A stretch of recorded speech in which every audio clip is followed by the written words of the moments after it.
जय हिंद दोस्तों। इसके पहले वाले क्लास में ध्यान रखना, हम आपको 2 क्वेश्चन बता दिए थे जो आपको पेपर में आने वाले थे। 20 क्वेश्चन की लिस्ट में से 2 क्वेश्चन आपको सॉल्व करवा दिए थे। अब ध्यान रखना, इस क्लास में हम लोग आगे के क्वेश्चंस को सॉल्व करेंगे, ठीक है। तो देखिए क्या कह रहा है इस क्वेश्चन में, कह रहा है कि जहाजों को समुद्र में जलस्तर के नीचे स्थित चट्टानों की चेतावनी देने के लिए एक लाइट हाउस 80 अंश के कोण वाले एक त्रिज्य खंड में 16.5 किलोमीटर की दूरी तक लाल रंग का प्रकाश फैला। समुद्र के उस भाग का क्षेत्रफल ज्ञात कीजिए जिसमें जहाजों को चेतावनी दी जा सके। ध्यान रखना, तो हम लोग क्या करेंगे, आराम से पहले देख लेते हैं इसमें मेन पॉइंट क्या कह रहा है। कह रहा है देखो, जहाजों को समुद्र के जलस्तर के नीचे स्थित चट्टानों की चेतावनी देने के लिए, ठीक है। समुद्र के नीचे जो चट्टानें होती हैं उन पता करने के लिए बहुत चीजें होती है, जैसे सोनार ओनार का नाम सुने होंगे आप लोग। तो देने के लिए एक लाइट हाउस लगाया गया है। वो 80 अंश के कोण पर प्रकाश को फैला देता है। 80 अंश के कोण तक क्या करता है, प्रकाश को फैला देता है, जिससे कि पता चल जाता है कि इसमें चट्टानें हैं या नहीं, ठीक है। तो 80 अंश के कोण वाले एक त्रिज्यखंड के रूप में फैला रहा है। किसके रूप में, त्रिज्यखंड के रूप में फैला रहा है, ठीक है। तो ध्यान रखना, इसको कैसे सॉल्व करेंगे, ध्यान रखना। मान लेते हैं ये समुद्र का जलस्तर है, इस जलस्तर से कितना, 80 अंश के कोण पर, कितने अंश के कोण पर, इस 80 अंश के अगर ऐसे मिलाया जाए तो इस हिसाब का बनेगा ना, एक त्रिज्यखंड बनेगा। तो कितने अंश के, 80 अंश के, कितने अंश के कोण पर बना रहा है, 80 अंश के कोण पर क्या कर रहा है, देखो प्रकाश को फैला रहा है, ठीक। त्रिज्यखंड कितना, यहां से यहां तक की त्रिज्या कितनी है इसकी, 16.5 किलोमीटर है। अब हमको ध्यान रखना, तो पहले जो जो चीज दिया देखो, एक एक करके स्टेप बाय स्टेप बढ़िया से आप अगर इस तरीके से आप अगर पेपर में लिखोगे ना, तो एक बात याद रखना, बहुत अच्छे से एग्जामिनर आपको नंबर देगा। तो शुरुआत करते, देखो सबसे पहले जो हमको पता उसे लिखेंगे। क्या किया है, दिया है, क्या दिया है, देखो दिया क्या है, ध्यान रखना, थीटा का मान, यानी कि कितने अंश के, लाइट हाउस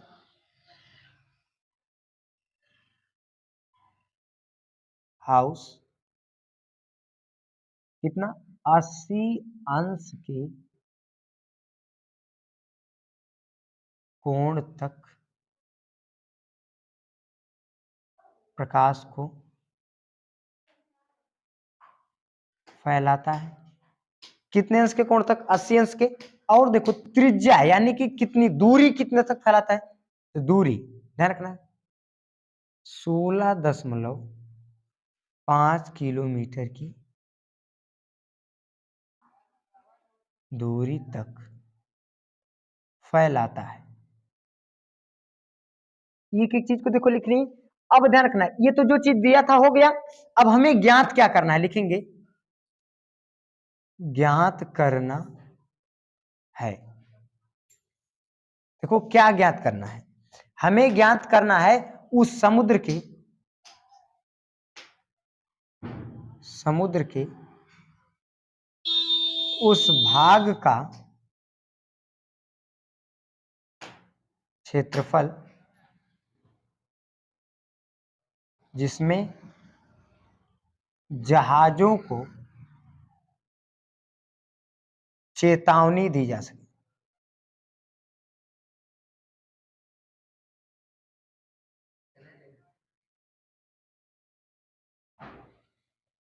ठीक है, ध्यान रखना, हम लोगों को क्या करना, समुद्र के उस भाग का क्षेत्रफल ज्ञात करना है कि जिसमें समुद्र के नीचे स्थित चट्टानें हैं। तो इस बात की जानकारी किसको दी जा सके, जहाजों को दी जा सके। अब देखो अगला पॉइंट क्या डाल देंगे हम लोग, प्रमाण। ध्यान रखना, ये पॉइंट दर पॉइंट हेडिंग हेडिंग करके लिखने से क्या होगा, एग्जामिनर को, ये क्वेश्चन तो आपको दे ही रखा, क्वेश्चन तो लिखना नहीं है, ये 3 पॉइंट आप लिखोगे तो एग्जामिनर को लगेगा कि नहीं इसको बहुत ज्यादा जानकारी है, और इस 3 हेडिंग को लिखने की वजह से एग्जामिनर आपको नंबर बहुत बेस्ट देगा। ठीक है, तो प्रमाण में क्या करेंगे, देखो तो प्रमाण में त्रिज्यखंड के हिसाब का है ना, तो सिंपल सा लिखेंगे त्रिज्यखंड का क्षेत्रफल बराबर त्रिज्यखंड का क्षेत्रफल बराबर क्या होता है, थीटा बटे 360, ठीक है, थीटा बटे 360 पाई आर स्क्वायर। अब देखो थीटा का मतलब कितने अंश का कोण बना रहा था, तो कोण कितने अंश का, 80 अंश के कोण तक, तो 80 बटे मान कितना ध्यान रखना, 360 है तो 360 गुणे पाई का मान क्या होता है 22/7 गुणे आर का मान कितना 16.5 गुणे 16.5 इतनी दूरी तक फैला रहा था, हो गया। अब देखो 1 0 से 1 0 गया, देखो 4 से काटेंगे 4 दूनी 8, इसको काटेंगे तो कितना आएगा 9 चौक को कितना आएगा 36, कितना आएगा 9 चौक को 36, फिर काटेंगे 3 से 3 त्रिका 9, 3 से इसको काट देंगे तो ये आएगा 5.5, देखो 3 पचे 15, एक हासिल इसको मिल जाएगा 3 पचे 15, 3 एक कम 3, इसको भी काटेंगे कितना आएगा 5.5, हो गया। तो अब सिंपल ध्यान रखना हमें मिला क्या, ठीक है, देखेंगे हमें क्या मिला, क्या मिला है बच्चा हमारे पास है 2 गुणे 22/7 गुणे 5.5 गुणे 5.5, यही चीजें बची है ना। अब देखो जब इसका इसमें गुणा करेंगे तो कितना आ जाएगा 44, और इसका इसमें गुणा करेंगे, ठीक। तो देखो क्या होगा जब गुणा करेंगे इनका, तो ध्यान रखना हमें क्या मिल जाएगा 22 का 2 से कर देते हैं, 22 दूनी कितना आ जाएगा 44 बटे में 7 है तो 7 कर देते हैं, गुणे इनका इनका गुणा करेंगे कितना आ जाएगा 30.25, ठीक है। अब जब हम लोग इनका गुणा करेंगे तब कितना आएगा, ठीक है। 44 का हम लोग ध्यान रखना 5 में गुणा करेंगे, ठीक है। 44 से 5 गुणा करेंगे तो 44 कितना आएगा, 44 बचेगा 220, 220 के 0, इसके बाद 44 का गुणा किसमें करेंगे 2 में करेंगे तो 44 में 88, और 88 में हासिल कितना लगेगा 22, 88 में जब हासिल हम 22 जोड़ेंगे कितना आएगा 110, 110 के 0 हासिल कितना मिलेगा 11, 44 में 0, 0 में हासिल 11 जोड़ेंगे तो 11 के 1 हासिल कितना बचेगा, तो ये बचेगा 44 का 3 में गुणा करेंगे कितना आएगा, तो 44 नहीं है तो 7 के बाद 44 132 कितना आएगा 132, 132 में हासिल जोड़ेंगे कितना आएगा 133, कितना आएगा 44 नहीं है 132 हासिल बचेगा 133, दो अंक पे दशमलव क्या लगा देंगे, दो अंक पे दशमलव, अब बटे में 7 है तो 7, तो बराबर कितना आ जाएगा 13/31/7, ठीक, कितना आ जाएगा 13/31/7। तो अगर हम लोग 13/31 को 7 से डिवाइड कर देता, 7 एकम 7 को 7 एकम 7 कितना बचेगा, 6 को कितना बचेगा 6 को कितना बचेगा 30, तो कितना 7 में 30 में भाग जाएंगे तो 0 आएंगे तो 16 कितना आ जाएगा, देखो 10 7 एकम 7 आ जाएगा, अब कितना बचेगा 3 7 28, करेंगे कितना आएगा 190.14 किलोमीटर स्क्वायर। वो क्षेत्रफल ध्यान रखना, जितने क्षेत्रफल में जितने एरिया में जहाजों को चेतावनी दी जा सकती है वो एरिया कितना 190.14 किलोमीटर इलाका है जिसमें जहाजों को चेतावनी दी जा सकती है। कोई दिक्कत नहीं ना, चीजें अच्छे से समझ में आ गई। अब देख लेते हैं हम लोग अगले क्वेश्चन। अब देखिए यहाँ पे क्वेश्चन क्या कह रहा है, कह रहा है कि बीमाओं 5.5 सेंटीमीटर गुणे 10 सेंटीमीटर गुणे 3.5 सेंटीमीटर वाला एक घनाभ बनाने के लिए 1.75 सेंटीमीटर व्यास और 2 मिलीमीटर मोटाई वाले कितने सिक्कों को क्या करना पड़ेगा, पिघलाना पड़ेगा। तो ध्यान रखना जो घनाभ बनाया जा रहा है वो सिक्कों को पिघला के बनाया जा रहा है ना, तो अगर हम घनाभ के आयतन में एक सिक्के के आयतन से भाग कर दें तो पता चल जाएगा कि नहीं कितने सिक्के पिघलाए जा रहे हैं। तो इसी तरीके से हम लोग क्या करेंगे, इसको निकाल लेंगे। तो पहले जो दिया उसको हम लोग लिख लेते हैं, ठीक है। तो ध्यान रखना, तो घनाभ ध्यान रखना, घनाभ क्या किस आकार का है ध्यान रखना, तो लिखेंगे दिया क्या है, जो दिया पहले उसको लिख लेंगे, जो दिया पहले क्या करेंगे लिख लेंगे उसको, क्या दिया है भाई, दिया है, क्या दे रखा है ध्यान रखना, घनाभ की बीमा है, घनाभ की बीमा कितना दिया है, घनाभ की बीमाएं कितना दिया है 5.5 गुणे 10 गुणे 3.5 इतना सेंटीमीटर में दे रखा है घनाभ की बीमाएं। अच्छा और क्या दिया है, सिक्के का व्यास, सिक्के का व्यास 1.75 सेंटीमीटर है, तो इसलिए r बराबर क्या हो जाएगा 1.75/2, क्योंकि व्यास की आधी क्या होती है त्रिज्या, तो 2 से भाग कर देंगे त्रिज्या निकल जाएगी। और क्या दे रखा है हम लोगों को, मोटाई, मोटाई कितना दिया है, मोटाई 2 मिलीमीटर दे रखा है, तो 1 सेंटीमीटर बराबर कितना होता है 10 मिलीमीटर, 1 सेंटीमीटर बराबर कितना होता है 10 मिलीमीटर, ठीक है। तो ध्यान रखना 2 मिलीमीटर बराबर क्या होगा, 2 मिलीमीटर बराबर कितना सेंटीमीटर का 10 से भाग कर देंगे इसमें, तो सिंपल सा क्या निकल के जाएगा 2/10 10 सेंटीमीटर। ठीक है, सेंटी इधर रखना, मिलीमीटर को सेंटीमीटर में बनाने के लिए क्या करेंगे, 10 इधर गुणा, इधर आके क्या आ जाएगा भाग, सिंपल है, निकल के आ जाएगा। तो 2 बटे कितना आ जाएगा, 10 सेंटीमीटर, कोई दिक्कत नहीं है ना। इस तरीके से ध्यान रखना। अब ये तो सेंटीमीटर में चेंज हो गया। अब हम लोग क्या करेंगे, पहले निकाल लेते हैं जो है किसका, घनाभ का आयतन, फिर निकाल लेंगे सिक्के का आयतन, सिक्के के आयतन से घनाभ के आयतन में हम लोग क्या कर देंगे, भाग कर देंगे। ठीक है, तो ध्यान रखना, लिखने जा रहे हैं हम लोग किसका, घनाभ का आयतन। तो घनाभ का आयतन ध्यान रखना क्या होता है, यल गुणे बी गुणे एच, जो कि यहाँ पे दे रखा है, क्या दिया है, 5.5 गुणे 10 गुणे 3.5, ये चीजें दे रखा है। जब हम इन सबका हम लोग गुणा करेंगे तो कितना आएगा, 192.5 सेंटीमीटर क्यूब। क्या निकल के आ गया, ये तो घनाभ का आयतन निकल के आ गया। अब हम लोग ध्यान रखना किसका निकाल लेते हैं, सिक्के का आयतन, किसका निकाल लेंगे,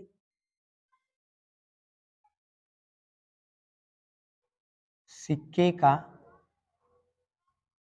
आयतन। अब देखो जो सिक्का दिया है, सिक्का किस तरीके का है, सिक्का कैसा, सिक्का का आयतन कैसे निकालेंगे, तो सिक्का भाई बेलनाकार ना होगा, क्योंकि जो मोटाई होगी उसकी ऊंचाई के लिए ही तो काम में आएगी। अरे भैया आप गाड़ी का टायर देखे हैं, उसी के जैसा ना सिक्का होगा। जब गाड़ी के टायर को आप जमीन पे सुताएंगे तो उसका कुछ न कुछ ऊंचाई होगी, और उसका कुछ न कुछ क्या होगी, त्रिज्या होगी। तो जो सिक्का होता है वो कैसा होता है, बेलन के आकार का होता है। किस आकार का होता है सिक्का, बेलन के आकार का। तो लिखेंगे सिक्के का आयतन बराबर, जो तो सिक्के का आयतन होगा वो बेलन के आयतन के बराबर होगा। तो बेलन का आयतन क्या था, पाई आर स्क्वायर एच, क्या होता है, पाई आर स्क्वायर एच। जो सिक्के का आयतन होता है वो क्या होता है, पाई आर स्क्वायर एच। पाई का मान क्या था, 22/7 गुणे आर का मान कितना निकालनी है, देखो 1.75/2 गुणे 1.75/2 गुणे एच का मान कितना निकाले हैं हम लोग, 2/10। ठीक है, क्या हो जाएगा, 2/10। 2 से काटेंगे, देखो 11 दूनी कितना हो जाएगा, 22, और 2 से काटेंगे तो 2 यहाँ खड़े उड़ जाएगा, कोई दिक्कत ये नहीं है। अब देखो ऊपर का जितना है, अगर हम ऊपर वाले इन सब का गुणा करें, ठीक है, ऊपर वाले का अगर हम लोग गुणा करेंगे तो कितना निकल के आएगा, तो ऊपर वाले का गुणा करेंगे, आएगा निकल के, ध्यान रखना, यहाँ लिख देते हैं, कितना आएगा, 33.6875, इतना आएगा। अब बटे में 7 और 10 का गुणा हो जाएगा, 7 10 में 70। ठीक है, तो जब हम 70 से इस वाले में क्या कर देंगे, भाग करेंगे, तो जो हमारा आंसर निकल के आएगा वो आएगा 0.48125 सेंटीमीटर क्यूब। ये एक सिक्के का आयतन है, ध्यान रखना, एक सिक्के का आयतन कितना है, इतना सेंटीमीटर क्यूब। ये एक सिक्के का आयतन निकल गया। अब हम लोगों को क्या निकालना है, सिक्कों की संख्या निकालना है ना, तो इसलिए लिखेंगे प्रयुक्त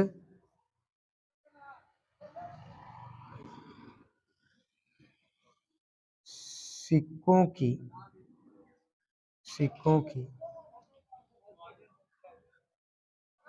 प्रयुक्त सिक्कों की संख्या बराबर क्या होगा, तो घनाभ का आयतन बटे सिक्के का आयतन, सिक्के का आयतन। तो घनाभ का आयतन कितना है, 192.5 सेंटीमीटर, यानी 192, और सिक्के का कितना है, 0.48125, इतना है। भाग कर दोगे आपका आंसर निकल के आ जाएगा। ठीक है, जब आप भाग कर दोगे तो आपका आंसर निकल के आ जाएगा कि इतने सिक्के हैं। कोई दिक्कत नहीं ना, ये चीज समझ में आ गई, कंफ्यूजन नहीं है ना। अब हम लोग देख लेते हैं आगे की क्वेश्चन। क्या कह रहा है, देखो कह रहा है कि निर्धारित कीजिए कि क्या बिंदु इतना इतना और इतना क्या है, संरेखीय है। इन बिंदुओं को क्या दिखाना, हम लोगों को संरेखी दिखाना है ना। तो ध्यान रखना, संरेखी दिखाने के लिए ध्यान रखना, कुछ नहीं करना है। दिया क्या है, दिया है, पहले लिख देंगे दिया है, क्या दिया है, 5 - -2, क्या है, 2, क्या दिया 2,3 और क्या दे रखा -2, -11। अब ज्ञात करना है, लिख देंगे क्या करना है, ज्ञात करना है। क्या ज्ञात करना है, ध्यान देना, क्या ज्ञात करना है हमें ज्ञात करना है कि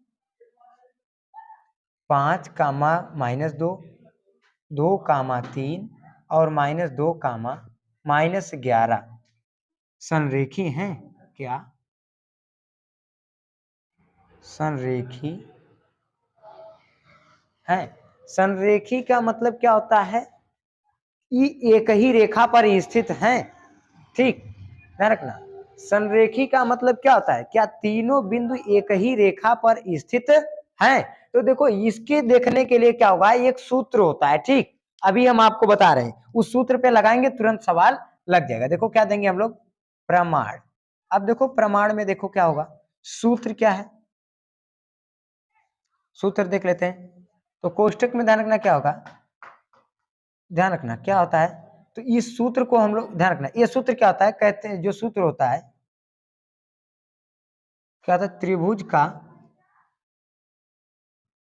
बराबर, ध्यान रखना किसके होता है, अगर ध्यान रखना जो त्रिभुज का क्षेत्रफल होता है वो किसके बराबर होना चाहिए, 0 के।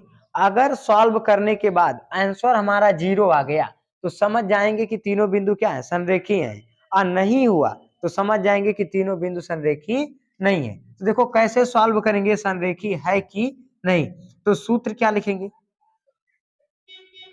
सूत्र क्या आता है, ध्यान रखना, x1 ब्रैकेट में y2 माइनस y1, ठीक, फिर क्या होता है ध्यान रखना, प्लस x2 ब्रैकेट में y3 माइनस y1, फिर क्या होता है x3, यहाँ ब्रैकेट में क्या होता है y1 माइनस y2, ठीक है। तो इस तरीके से ध्यान रखना, ये जो सूत्र दिया है इसी सूत्र पे हम लोग क्या करेंगे, सवाल को अपने रख करके लगा देंगे, ठीक है। पहले कोष्टक में जो मिलेगा x1 y1, x2 y2, x3 y3, ये चीजें मिल जाएंगी। अब इनको देखो इन्हीं के स्थान पे हम लोग रख करके क्या करेंगे, सॉल्व करेंगे। x1 का मान कितना दिया है 5, ब्रैकेट में ध्यान रखना y2 का मान कितना होगा, y2 का मान है 3, माइनस y3 का मान कितना है -11, तो ब्रैकेट में -11 लिख देते हैं, ठीक।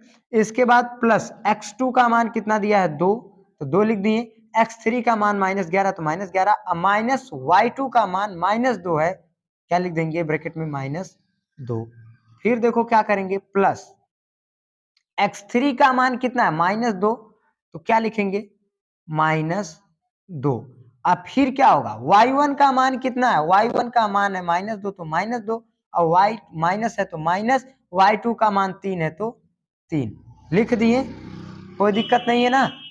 अब देखो ध्यान से क्या करेंगे, इनको सॉल्व करेंगे, तो 5 है तो 5, ब्रैकेट में देखो माइनस माइनस क्या आ जाएगा, प्लस हो जाएगा, माइनस माइनस क्या आ जाएगा प्लस, तो 3 + 11 हो जाएगा, प्लस 2, देखो -11 तो -11 माइनस माइनस +2 हो जाएगा, प्लस देखो ध्यान से ब्रैकेट तोड़ेंगे, प्लस माइनस, -2 है तो 2 हो जाएगा, और ध्यान रखना -2 और -3 मिलके क्या आ जाएंगे -5, कोई दिक्कत नहीं है ना।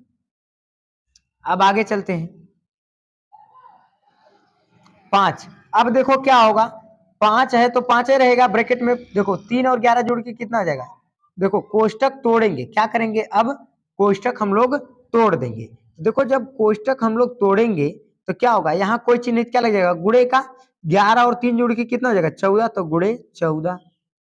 देखो अब क्या करेंगे, बड़े का चिन्ह माइनस है तो घट, देखो जुड़ेंगे तो है नहीं, ये दोनों क्या जाएंगे घट जाएंगे, बड़े का चिन्ह माइनस है तो क्या लगेगा माइनस, तो क्या आ जाएगा 9 बचेगा, 2 11 में से 2 घटेगा क्या बचेगा 9 बचेगा, बड़े का चिन्ह माइनस है तो क्या लगेगा माइनस, अब माइनस माइनस माइनस प्लस का गुणा होगा माइनस, तो 2 गुणे क्या आ जाएगा, अभी प्लस है तो प्लस 2 गुणे -9, कोई दिक्कत नहीं है।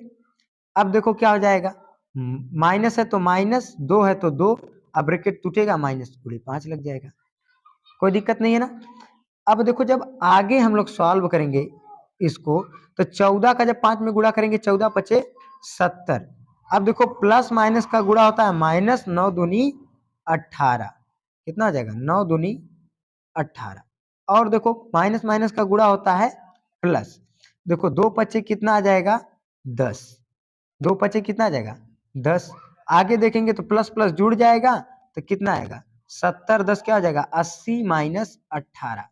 तो आगे देखेंगे तो 80 में से कितना घट जाएगा, 80 में से जब हम लोग 18 घटा देंगे तो बचेगा 62। क्या ये जीरो हमारा आंसर आया है, नहीं आया है ना, तो लिखेंगे यह अतः अतः त्रिभुज का क्षेत्रफल बराबर 0 नहीं है, इसलिए तीनों बिंदु संरेखीय नहीं है। ठीक है, समझ में आया? आशा करते हैं ये जितने भी क्वेश्चन आपको बताए गए समझ में आया होगा। इन क्वेश्चंस को अच्छे से तैयार कर लेना, आगे के क्वेश्चंस को हम लोग देखेंगे नेक्स्ट वीडियो में।